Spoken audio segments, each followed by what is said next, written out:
Hello dear students, मैं Dilip Panchal Super Career Institute Kota के online platform पर आपका हार्दिक अभिनंदन करता हूं। हेलो।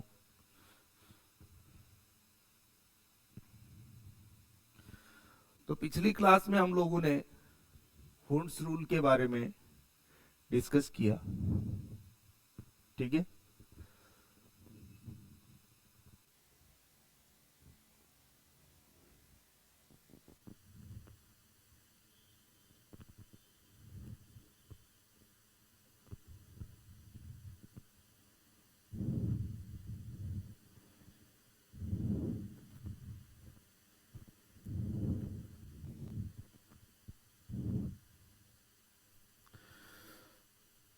आज जो है हम लोग हुंड्स रूल से रिलेटेड कुछ क्वेश्चंस ट्राई करने वाले हैं, ठीक है। और फिर उसके बाद पाउलीज एक्सक्लूजन प्रिंसिपल हम लोग आगे देखेंगे, ठीक है।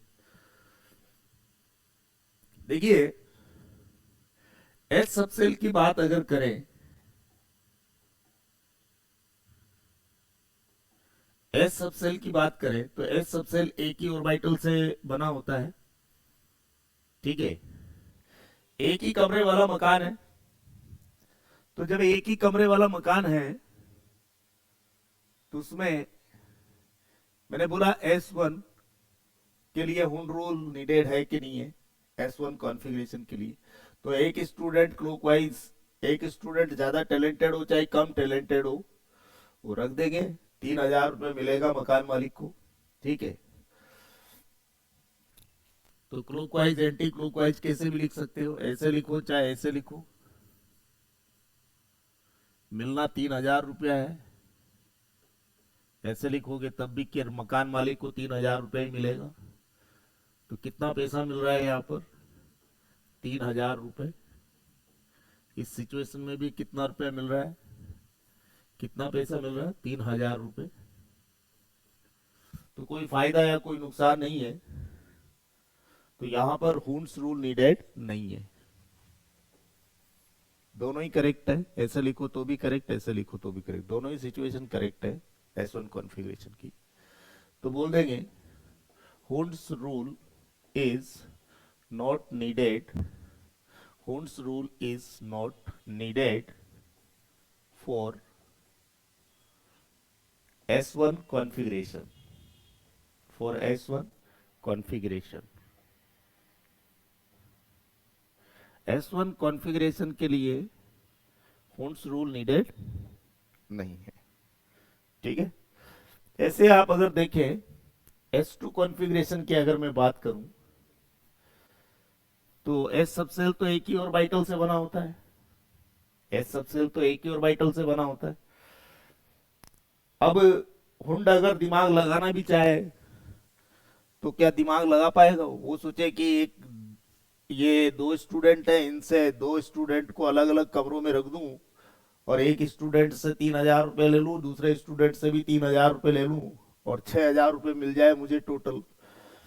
दो कमरे होंगे तभी तो रखेगा ना एक एक स्टूडेंट प्रत्येक कमरे में, क्योंकि दोनों स्टूडेंट एक साथ रहेंगे तो दोनों मिलके तो 5,000 रुपये ही देंगे, ठीक है। तो दूसरा कमरा इसके पास है ही नहीं, तो अपना दिमाग लगा ही नहीं सकता एक्स्ट्रा ही, तो कोई रूल नहीं बना सकता, है ना। ऐसा थोड़ी सोचेगा कि एक कमरे में एक स्टूडेंट रख दूं, बगल वाले कमरे में एक रख दूं। तो बगल में कमरा कहाँ है, एक ही तो कमरा है बस। तो एक स्टूडेंट एक कमरे में रख दिया और दूसरा स्टूडेंट भी उसी कमरे में रख देगा, तो मिलना 3,000 रुपया ही है इसको, 3,000 रुपया ही मिलना है। तो S2 कॉन्फ़िगरेशन के लिए भी नेट कितना मिलेगा, 3,000 रुपये। तो S2 कॉन्फ़िगरेशन के लिए हुंड रूल नीडेड नहीं है, तो हम बोल देंगे Hund rule is not needed, Hund's rule is not needed for S1 configuration, Hund's rule is not needed for S1 configuration. मतलब एक से अधिक कमरों वाला मकान हो तो ही मकान मालिक अपना दिमाग लगा पाएगा, कुछ नियम बनाएगा। एक ही कमरे वाला मकान है तो कोई दिमाग नहीं लगा सकता वो, ठीक है, तो उसको जितना रुपये मिलना है उतना ही मिलेगा। तो सीधी सी बात है कि एस सब सेल के केस में होन्स रूल कभी भी नीडेड नहीं है, ठीक है। S1 कॉन्फ़िगरेशन हो चाहे S2 कॉन्फ़िगरेशन हो, होन्स rule is not needed. होन्स rule is never needed in case of S सब सेल, एस सब सेल्स कॉन्फ़िगरेशन, ठीक है। तो एक से अधिक ऑर्बिटल से मिलके बना हुआ है अगर सबसेल, तभी हुंड रूल की बात हम कर सकते हैं, ठीक है। अच्छा, दो इलेक्ट्रॉन ऑपोजिट स्पिन के साथ इसलिए भरे ताकि पाउली फेल ना हो, अदरवाइज कैसे भी भर दो हुंड रूल तो करेक्ट ही होगा, ठीक है। हुंड रूल का स्पिन से कोई लेना देना नहीं है, ठीक है। फिर मैंने बोला था कि मैं आपको हुंड रूल क्या है इसकी डेफिनेशन बताऊंगा। ये तो नीड ऑफ हुंड्स रूल हो गया। अब इसके बाद नेक्स्ट है Hund's rule definition. Definition of Hund's rule, देखो हुंड्स रूल के अकॉर्डिंग एक से अधिक ऑर्बिटल होते हैं सबसेल में। एक सबसेल जो है वो एक से अधिक ऑर्बिटल से मिलकर बना हुआ है। तो क्या करेंगे, सबसे पहले प्रत्येक ऑर्बिटल में एक एक इलेक्ट्रॉन भर देंगे और सभी ऑर्बिटल में एक एक इलेक्ट्रॉन भरने के बाद पेयरिंग चालू कर देंगे ऑपोजिट स्पिन के साथ। ऑपोजिट स्पिन के साथ इसलिए ताकि पाउली फेल ना हो, ठीक है। पाउलीज रूल भी, पाउलीज प्रिंसिपल हमेशा सत्य है, ठीक है। इसलिए पाउली फेल ना हो, इसलिए हम ऑपोजिट स्पिन के साथ पेयरिंग करेंगे ईच ऑर्बिटल में, ठीक है। तो according to Hund's rule each orbital is filled with very first each orbital is filled with a single electron. After then pairing is done in each orbital with opposite spin. Opposite कोई जरूरी नहीं है, each orbital is filled with opposite spin to the previously present electron, ताकि Pauli भी fail ना हो। कैसे भी स्पिन के साथ भर सकते हो वैसे हुंड रूल के अकॉर्डिंग, ठीक है। तो हुंड रूल फेल नहीं होगा, पाउली फेल होगा वैसे सिचुएशन में। So write down Hund's rule. Hund's rule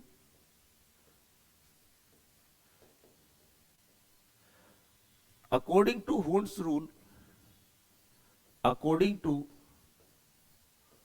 Hund's rule,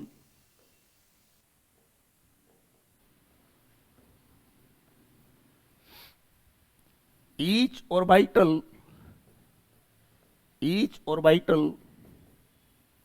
is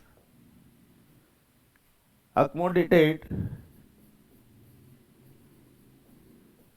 each orbital is accommodated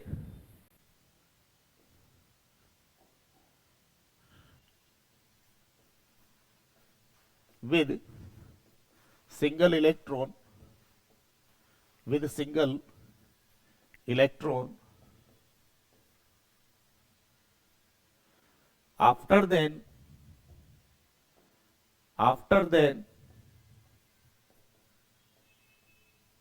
pairing is done, pairing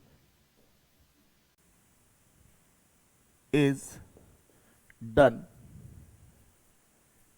in each orbital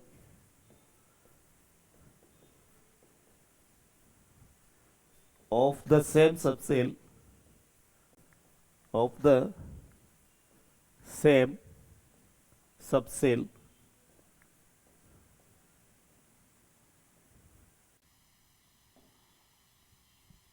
ये होता है पाउलीज रूल। जैसे मैंने बोला एग्जाम्पल, मैंने बोला P6 कॉन्फ़िगरेशन को लिखिए हुंड्स रूल के अकॉर्डिंग। तो कैसे भरेंगे हुंड्स रूल के अकॉर्डिंग? 6 इलेक्ट्रॉन्स पी सबसेल में। पी सबसेल 3 ऑर्बिटल से मिलकर बना होता है। तो ये हो गया फर्स्ट इलेक्ट्रॉन, ये सेकंड इलेक्ट्रॉन, ये थर्ड इलेक्ट्रॉन, ये फोर्थ इलेक्ट्रॉन, ये फिफ्थ इलेक्ट्रॉन, ये सिक्स्थ इलेक्ट्रॉन। तो ये है आपका फर्स्ट इलेक्ट्रॉन, ये है सेकंड इलेक्ट्रॉन, सेकंड इलेक्ट्रॉन, ये है थर्ड इलेक्ट्रॉन, थर्ड इलेक्ट्रॉन, ये है फिफ्थ इलेक्ट्रॉन, सॉरी ये फोर्थ इलेक्ट्रॉन, फोर्थ इलेक्ट्रॉन, ये है फिफ्थ इलेक्ट्रॉन, फिफ्थ इलेक्ट्रॉन, और ये है आपका सिक्स्थ इलेक्ट्रॉन। ठीक है, तो पहले एक एक इलेक्ट्रॉन भर देंगे, फिर ऑपोजिट स्पिन के साथ पेयरिंग कर देंगे ताकि पाउली भी फेल ना हो। ठीक है, तो ये था हुंड्स रूल। अब हुंड रूल जो है उससे रिलेटेड कुछ इंपॉर्टेंट क्वेश्चंस कर लेते हैं ट्राई। ठीक है, तो क्वेश्चन इज, छोटा सा क्वेश्चन है जो एग्जाम में आ जाता है, सब्जेक्टिव टाइप से करवा रहा हूं मैं question. For which atom, for which atom Hund's rule was needed, Hund's rule was needed very first,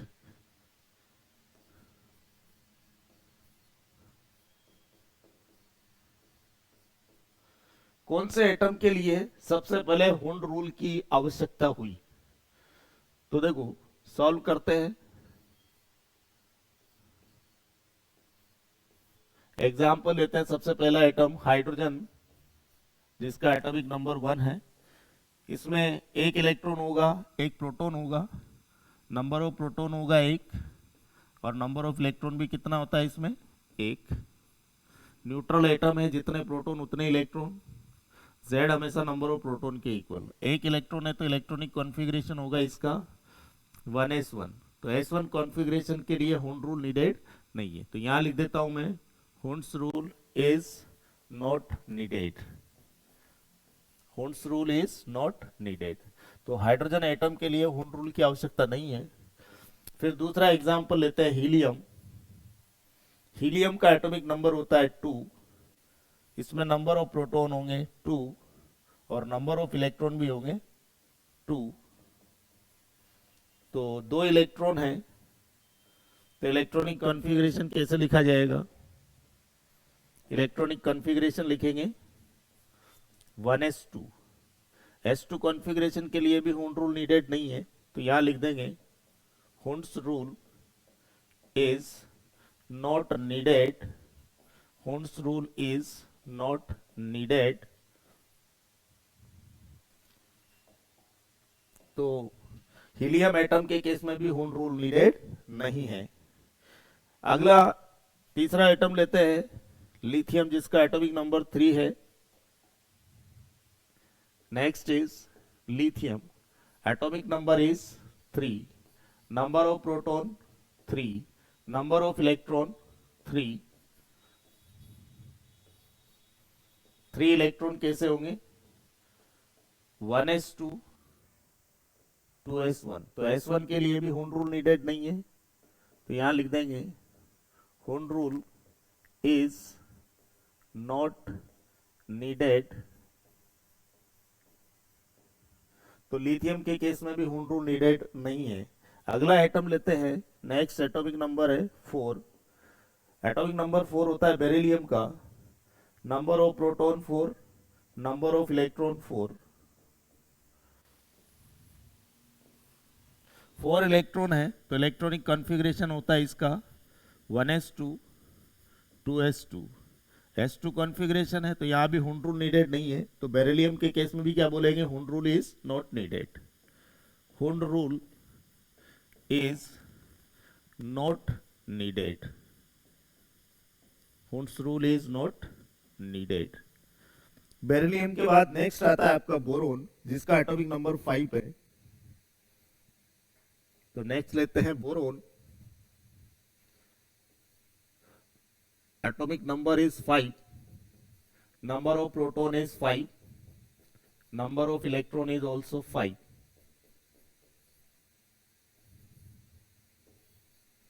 5 electron है, तो इलेक्ट्रॉनिक कॉन्फ़िगरेशन होता है इसका 1s2 2s2 2p1। p1 configuration के लिए भी हुंड रूल नीडेड नहीं है, तो हम बोलेंगे कि बोरोन के केस में भी हुंड रूल नीडेड नहीं है।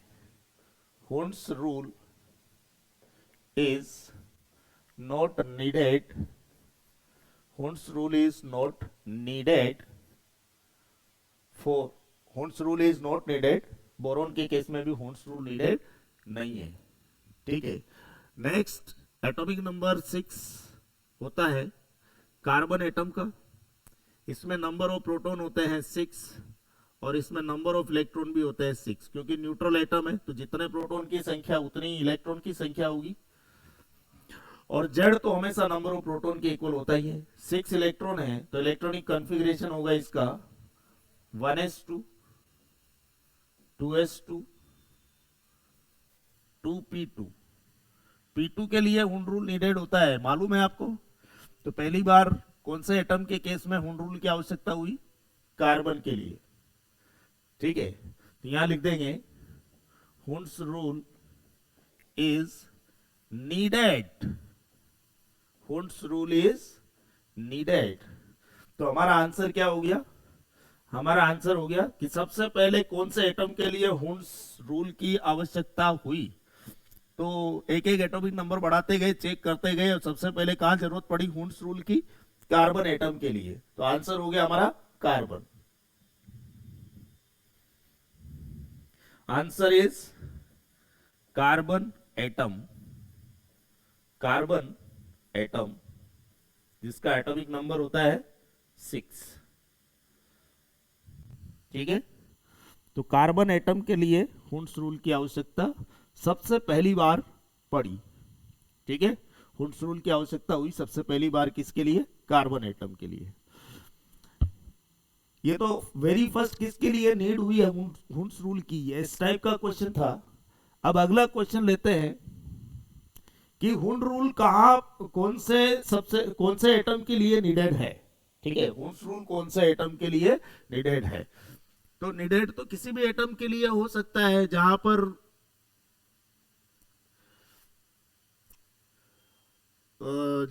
मैंने बताए थे 3 कंडीशंस कि सिंगल इलेक्ट्रॉन है सब सेल में तो वैसे कॉन्फ़िगरेशन के लिए हुंड रूल नीडेड नहीं है। सब सेल फुली फिल्ड है तो वैसे कॉन्फ़िगरेशन के लिए हुंड रूल नीडेड नहीं है। और सब सेल में मैक्सिमम से जस्ट एक कम है इलेक्ट्रॉन अगर, तब भी हुंड रूल नीडेड नहीं है। ठीक है, और इसके अलावा बाकी सभी केसेस में हुंड रूल नीडेड है। तो हुंड रूल की नीड कौन कौन से एटम के लिए है? तो ये ऑब्जेक्टिव क्वेश्चन दे देता हूं मैं, उसको ट्राई करेंगे आप। वेरी फर्स्ट नहीं बोला इस बार, जनरल क्वेश्चन है। ठीक है, question is for which atom or atoms, for which atom or atoms Hund's rule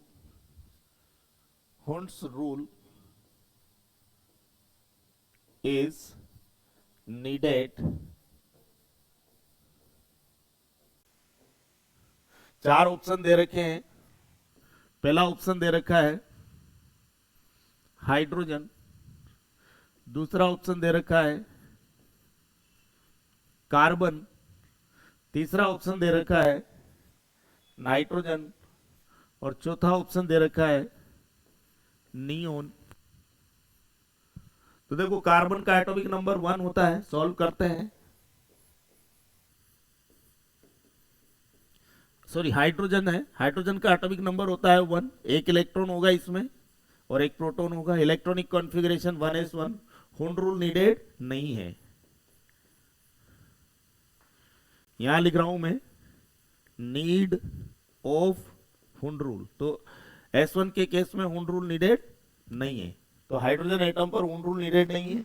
अगली बात करें कार्बन की, एटॉमिक नंबर होता है इसका 6, 6 प्रोटॉन होंगे, 6 इलेक्ट्रॉन होंगे। 6 इलेक्ट्रॉन है तो इलेक्ट्रॉनिक कॉन्फ़िगरेशन होता है इसका 1s2 2s2 2p2। तो p2 के केस में हुंड रूल नीडेड होता है, तो क्या बोलेंगे यहां? Hund rule is needed. तो बी ऑप्शन हमारा क्या हो जाएगा? बी ऑप्शन में हम बोल पाएंगे कि हुंड रूल नीडेड है। क्या बोलेंगे बी केस में? बी ऑप्शन बी में हुंड रूल नीडेड है। अगला है नाइट्रोजन। नाइट्रोजन एटम का एटॉमिक नंबर होता है 7। 7 प्रोटॉन 7 इलेक्ट्रॉन। 7 इलेक्ट्रॉन है तो इलेक्ट्रॉनिक कॉन्फ़िगरेशन होता है इसका 1s2 2s2 2p3। हम जानते हैं p3 कॉन्फ़िगरेशन के लिए भी हुंड रूल नीडेड है, तो हम बोल देंगे कि सी ऑप्शन भी सही है, यहां पर भी हुंड रूल नीडेड है। नियोन का एटॉमिक नंबर होता है 10। नियोन का एटॉमिक नंबर होता है 10, तो 10 प्रोटॉन होंगे 10 इलेक्ट्रॉन होंगे, तो 10 इलेक्ट्रॉन होंगे तो इलेक्ट्रॉनिक कॉन्फ़िगरेशन होगा 1s2 2s2 2p6। 2 2 4 6 4 10, तो p6 पूरा भरा हुआ है, हुंड रूल नीडेड नहीं है। तो हुंड रूल नीडेड यहां पर भी नहीं है डी केस में। तो कहां कहां हुंड रूल नीडेड है? तो बोलेंगे आंसर बी और सी दोनों ऑप्शन करेक्ट है। More than one correct choice वाला क्वेश्चन है ये। तो आंसर बोलेंगे हम कि हुंड रूल नीडेड कौन से एटम्स के लिए है? तो बोलेंगे बी ऑप्शन और सी ऑप्शन में जो कार्बन एंड नाइट्रोजन है उनके लिए हुंड रूल नीडेड है। तो आंसर क्या हो गया? B option and C option, दोनों ऑप्शन करेक्ट है, यह आंसर है आपका। ठीक है, तो इस तरह से हुंड रूल कैसे अप्लाई करना है, किस तरह के क्वेश्चंस आते हैं, ये आप लोगों को समझ में आ गया है बहुत अच्छे से। अब देखो हुंड्स रूल के बाद हम लोग जो है नेक्स्ट ट्राई करते हैं Pauli's exclusion principle. Pauli's exclusion principle, ठीक है, तो हेडिंग डालिए Pauli's exclusion principle. Next topic is PAULIE, Pauli's exclusion, Pauli's exclusion principle. Pauli का अपवर्जन नियम, ठीक है। एक्सक्लूजन का मतलब होता है यूनिक, एक्सक्लूसिव। जैसे बाटा के शोरूम पे गए तो आपको बाटा का जूता ही मिलेगा, वहां पर आप बोलो कि प्लास्टिक का जूता मिल जाए तो वो पॉसिबल नहीं है, ठीक है। यूनिक है, वहां बाटा फेमस है, बाटा कंपनी चमड़े के जूते के लिए, लेदर शूज के लिए। तो वहां पर बोलने की जरूरत नहीं है कि आपको लेदर शूज चाहिए, वो देगा ही लेदर शूज, ठीक है। तो लेदर का शूज आपको चाहिए तो आप ऑटोमेटिकली, बाटा नाम से ही फेमस है, तो वहां पर जाओगे, एंट्री मारोगे तो लेदर शूज आपको मिलेगा, ठीक है। ये सेल्फ अंडरस्टूड है। तो यूनिक टाइप की चीज मिलेगी वहां पर, लेदर का ही वहां पर शूज मिलेगा आपको, ठीक है। तो वो एक्सक्लूसिवली बाटा कंपनी क्या है, एक्सक्लूसिवली लेदर शूज के लिए फेमस है, ठीक है।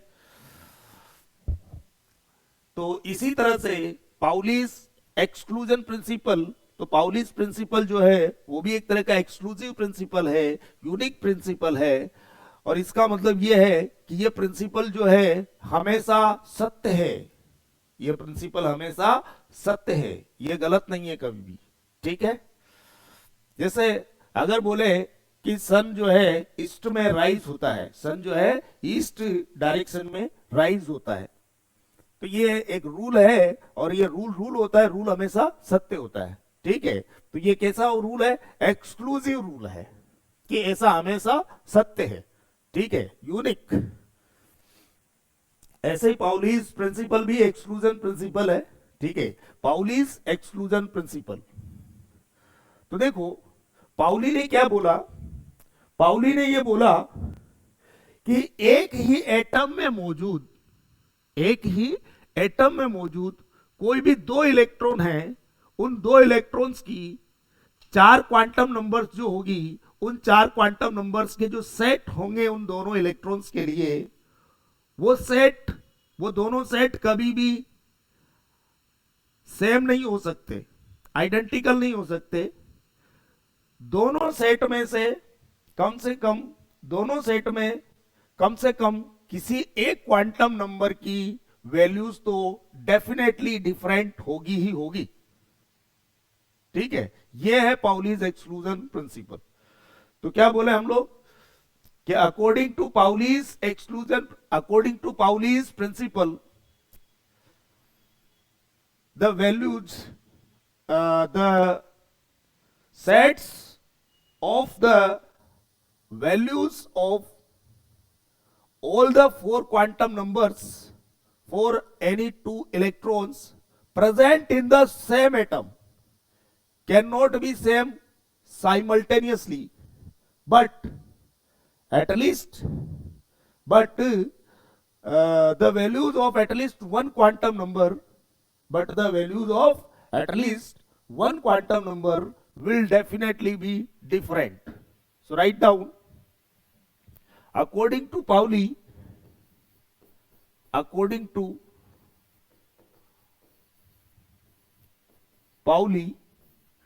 साइंटिस्ट का नाम है, according to Pauli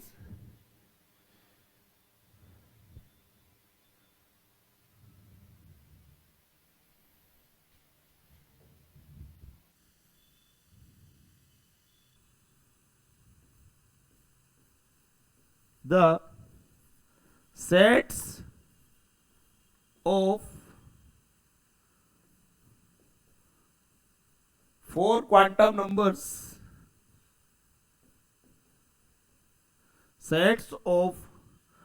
quantum numbers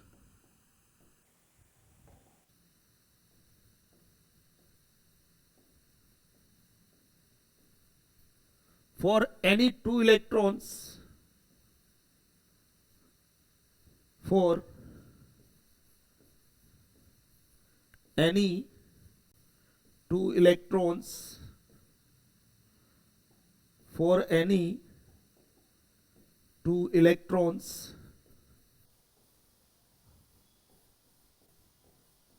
present in the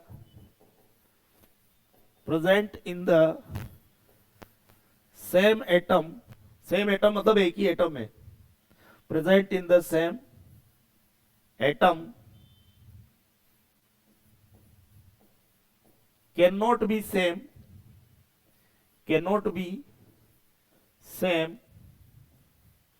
simultaneously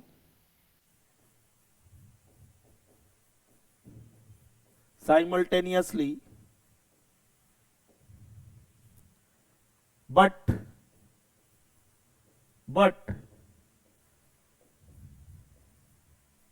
the values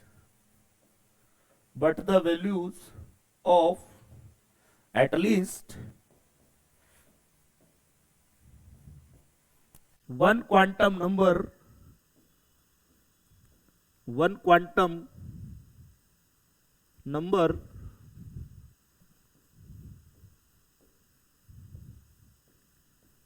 will definitely be different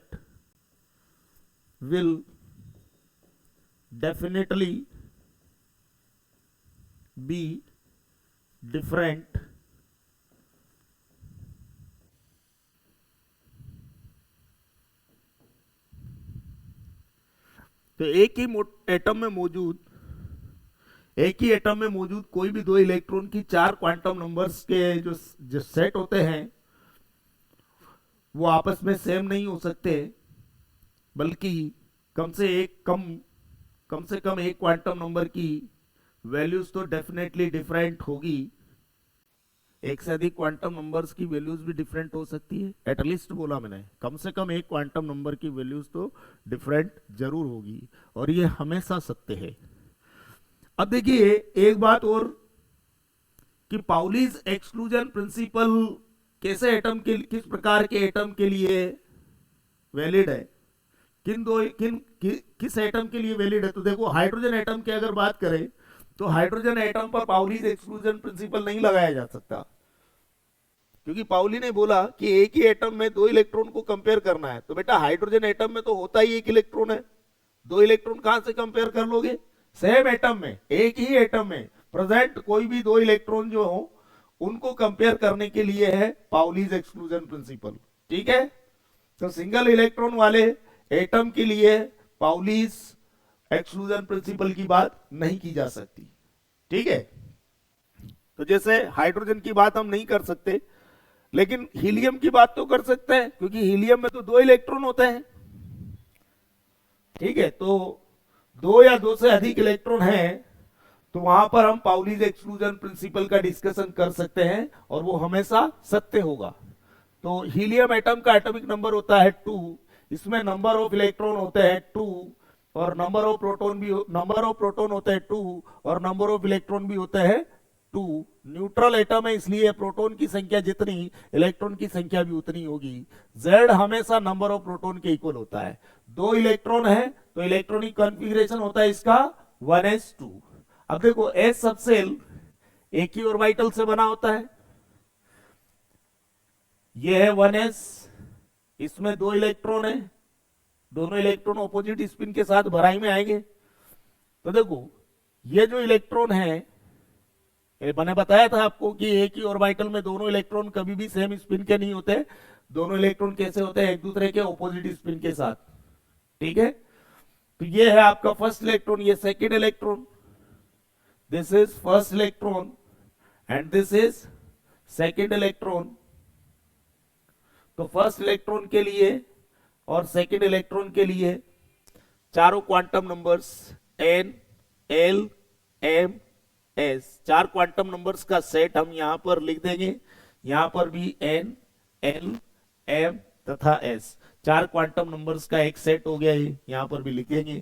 तो देखो पहला इलेक्ट्रॉन पहले एनर्जी लेवल में ही मौजूद है, n की वैल्यू 1। ये दूसरा इलेक्ट्रॉन भी पहले एनर्जी लेवल में ही मौजूद है, n की वैल्यू 1। s टाइप का सबसेल में मौजूद है पहला इलेक्ट्रॉन, दूसरा इलेक्ट्रॉन भी इसी s सबसेल में मौजूद है। तो यहां पर l की वैल्यू 0, यहां पर भी l की वैल्यू 0। s के लिए l इक्वल टू क्या होता है 0, s सबसेल के लिए l इक्वल टू 0। अच्छा, l इक्वल टू 0 है तो m equal to -0 to +0 including 0। Formula होता है ना m equal to -L2 + L including 0। तो l की वैल्यू तो 0 है तो l की जगह 0 बिठा दीजिए फॉर्मूले में। तो m equal to -0 to +0 including 0। तो 0 से 0 तक 0 को शामिल करते हुए क्या मिलेगा, 0 ही मिलेगा। तो m की वैल्यू क्या हुई यहाँ पर, m की वैल्यू 0, m की वैल्यू 0 है मतलब एक ऑर्बिटल होगा, बस सिंगल वैल्यू है m की। तो पहला इलेक्ट्रॉन भी इसी ऑर्बिटल में मौजूद है, सेकंड इलेक्ट्रॉन भी इसी सेम ऑर्बिटल में ही मौजूद है। तो m की वैल्यू फर्स्ट इलेक्ट्रॉन के लिए 0, m की वैल्यू सेकंड इलेक्ट्रॉन के लिए भी 0 ही होगी। ठीक है, क्योंकि सेम ही ऑर्बिटल में मौजूद है दोनों इलेक्ट्रॉन। देखो पहला इलेक्ट्रॉन क्लॉकवाइज स्पिन वाला है तो s की वैल्यू कैसी +12। तो रिमेनिंग दूसरा इलेक्ट्रॉन ऑपोजिट स्पिन वाला होगा तो उसके लिए s की वैल्यू क्या होगी, एंटी क्लॉकवाइज स्पिन वाला है तो -12 होगी। तो s की वैल्यूज डिफरेंट आ रही है। एक ही एटम में मौजूद कोई भी 2 इलेक्ट्रॉन्स की 4 क्वांटम नंबर्स के सेट को अगर कंपेयर करें तो दोनों सेट सेम नहीं हो सकते। कम से कम उन 2 सेट में से कम से कम किसी भी एक क्वांटम नंबर की वैल्यू जरूर डिफरेंट होगी। जैसे s की वैल्यूज डिफरेंट आ रही है तो s की वैल्यूज कैसी आ रही है, डिफरेंट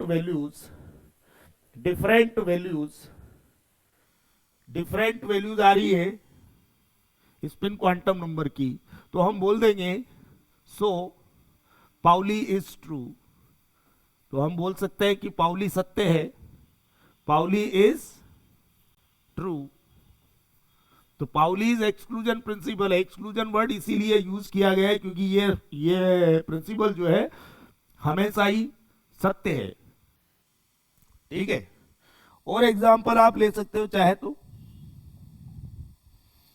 जैसे लिथियम ले लो। लिथियम एटम है, इसका एटॉमिक नंबर होता है 3, इसमें नंबर ऑफ प्रोटॉन होते हैं 3 और नंबर ऑफ इलेक्ट्रॉन भी कितने होते हैं 3। 3 इलेक्ट्रॉन है तो इलेक्ट्रॉनिक कॉन्फ़िगरेशन क्या होगा 1s2 2s1। तो देखो s सबसेल एक ऑर्बिटल से बना होता है, यह है 1s, यह सबसेल है, यह भी एक ऑर्बिटल से ही बना होता है, यह है 2s। अब देखो इसमें पहला इलेक्ट्रॉन ऐसे भरेंगे, दूसरा इलेक्ट्रॉन ऑपोजिट स्पिन के साथ भर देंगे सेम ऑर्बिटल में, सबसेल पूरा भर गया। फिर इसके बाद एक इलेक्ट्रॉन किसी भी स्पिन के साथ भर सकते हो, सिंगल इलेक्ट्रॉन तो चलो क्लॉकवाइज स्पिन के साथ भर दिया। तो ये क्या है मेरा एटम में मौजूद फर्स्ट इलेक्ट्रॉन, ये क्या है सेकंड इलेक्ट्रॉन, और ये third electron.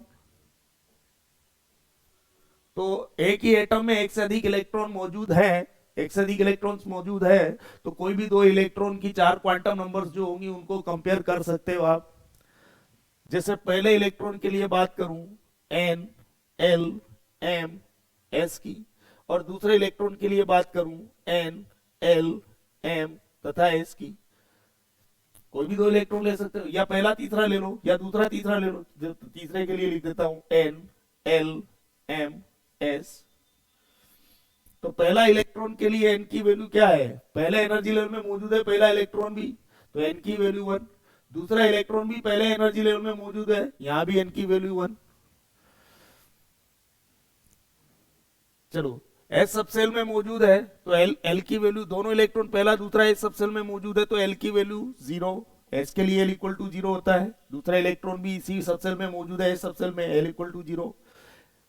L equal to 0 मतलब M equal to -0 to +0 including 0, मतलब 0 मिलेगा। तो एम इक्वल टू 0 मतलब सिंगल ऑर्बिटल, इसी ऑर्बिटल में मौजूद है पहला और दूसरा इलेक्ट्रॉन।